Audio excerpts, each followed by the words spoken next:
Hello there guys, do you have a safe space in your city? This here is Portsmouth City Council and this here is the ambulance, and for the first time the security officer has got off his ass and got off his phone. Let me check if it is actually the security officer. Just stood there watching me at the door. Yes.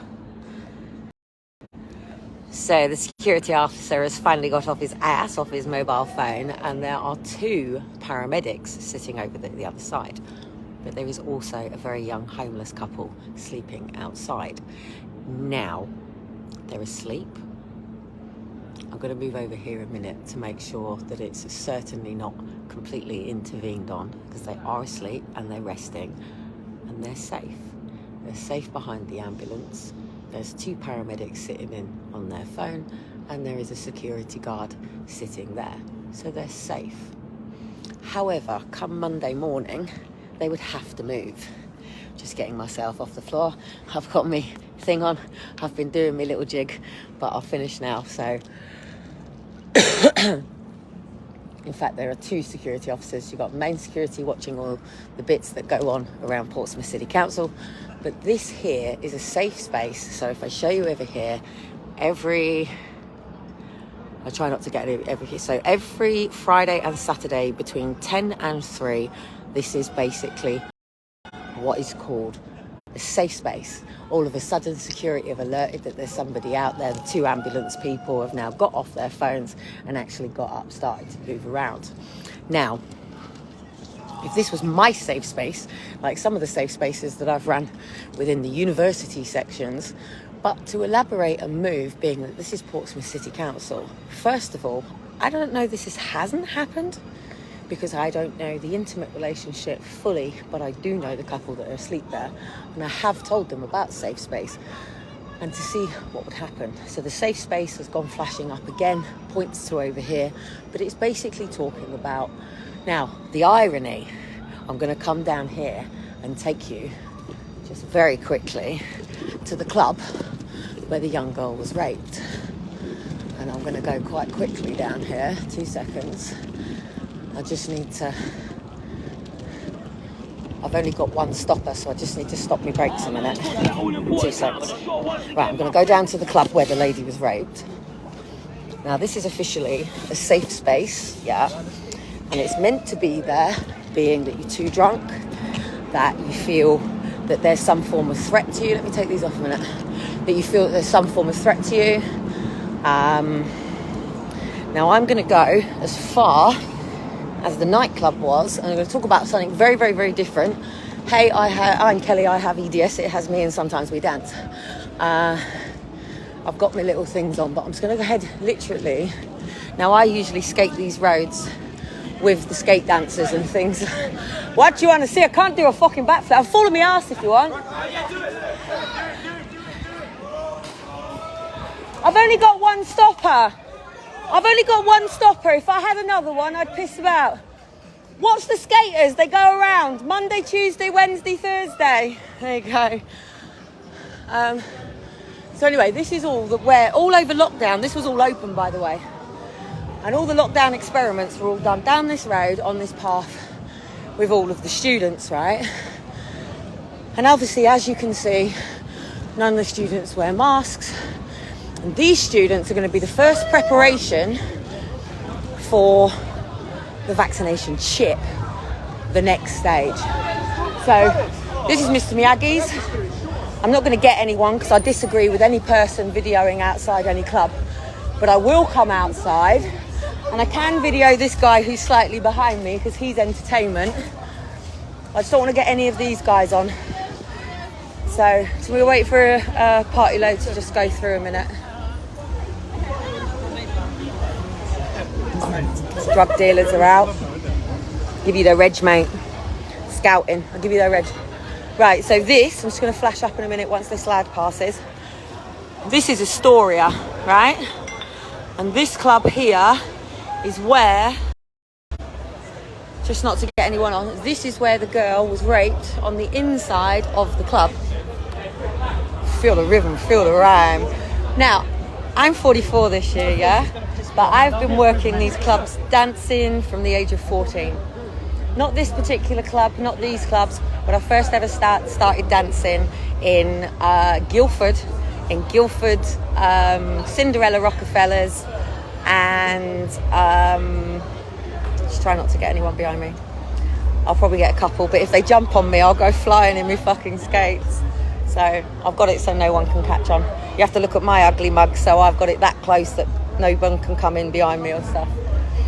So back to the fact that this is Astoria, back to the fact that I'm talking about sexualisation, back to the fact that I'm talking about children being born into a world that parents are not ready for because the youth haven't got out of their system certain amounts of their life, really. But unfortunately, the majority of them are students.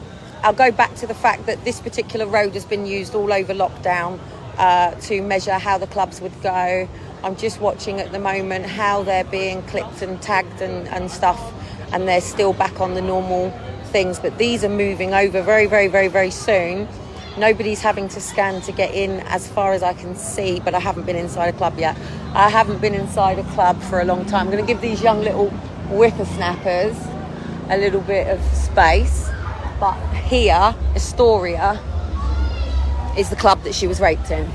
Now, literally, further on down here, I've got literally probably maybe 1,000 students maybe around me at the moment. All girls dressed with skirts to their clitoris. In fact, actually, that is I've actually got a very, very graceful lady. I have to correct myself. I've just seen a very stunning lady in jeans. Yeah, very nice to see. She knows what it's all about. She's quite happy to come out in a pair of jeans. Not all clubs, but unfortunately for a lot of girls and a lot of women, it's a time to come out. It's the good old, when do you start wearing sensible shoes?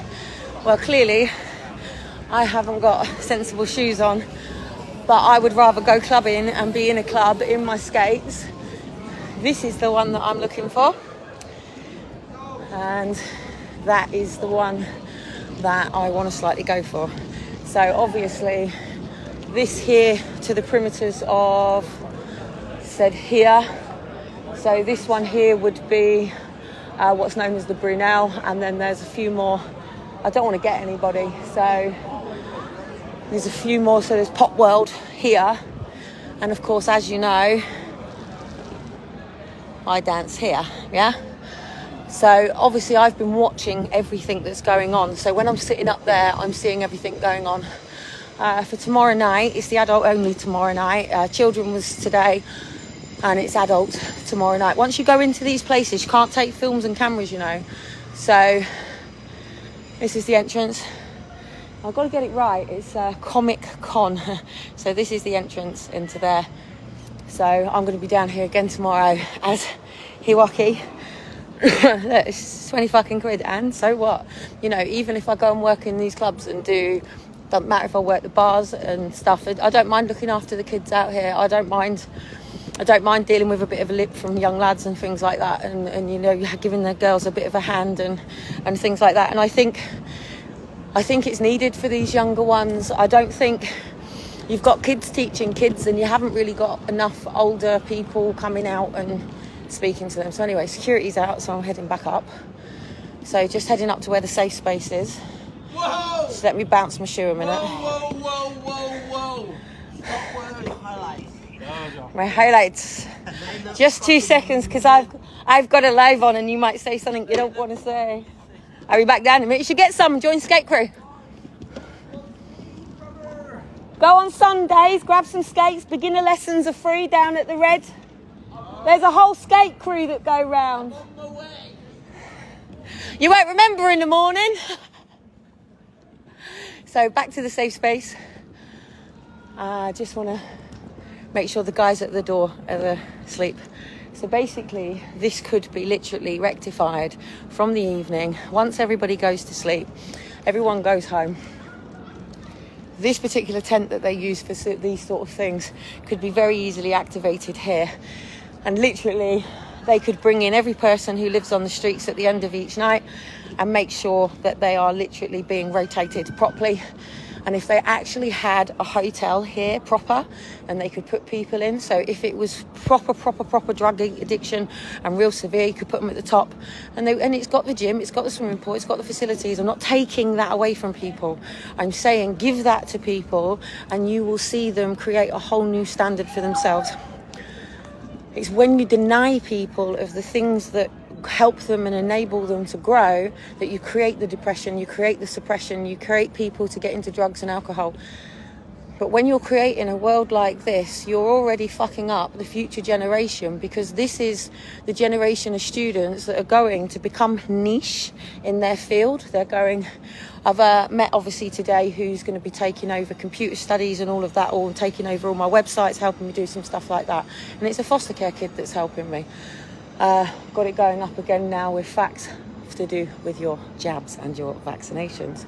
But these are the future generations that are going into the jobs. These are the social workers of the world, the new police officers, the new cadets, the new army.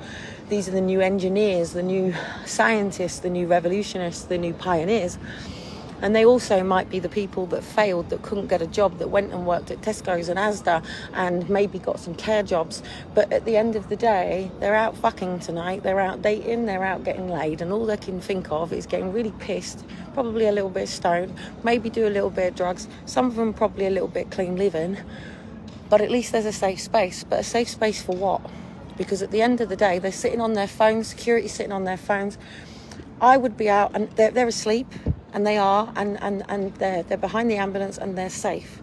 But the fact is, come literally at 3 o'clock, they would not be given a coffee or a biscuit. What they should be doing is taking them in.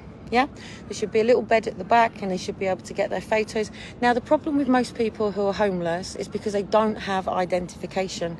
Most people have been in foster care. Most people have come from prisons. And when you're on the street, your paperwork gets wet. They come to housing, they haven't got the identification, and then they're sent away. What housing could turn around and say, where were you born? We're going to locate your birth certificate, and that could literally be done by tomorrow morning. They could then either be put into a Roberts Centre as a couple, or they could go on their own way, and then from there. But what I'm trying to say about the system is it's meant to be a stepping stone. It's meant to be a bridge. It's not your foundations. It's not your lifestyle. It's not the way it is. We are not a country that provides all the basic needs for everybody and then move on. It's meant to be a way for our government to help people in crisis. Now, at the end of the day, it's not government's fault that people went and chose the careers that they did.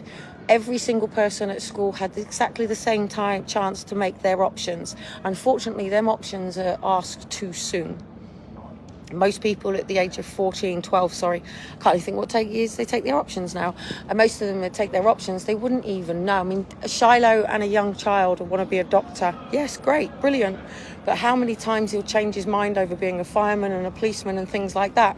But if that's the core of him and that's who he is, then St. John's is the right way to go, and he will remain in that world and things like that.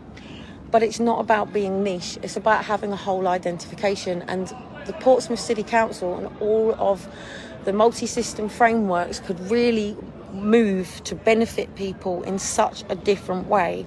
But it's failing people because of the paperwork, because of the lack of relationship, because they don't know each other.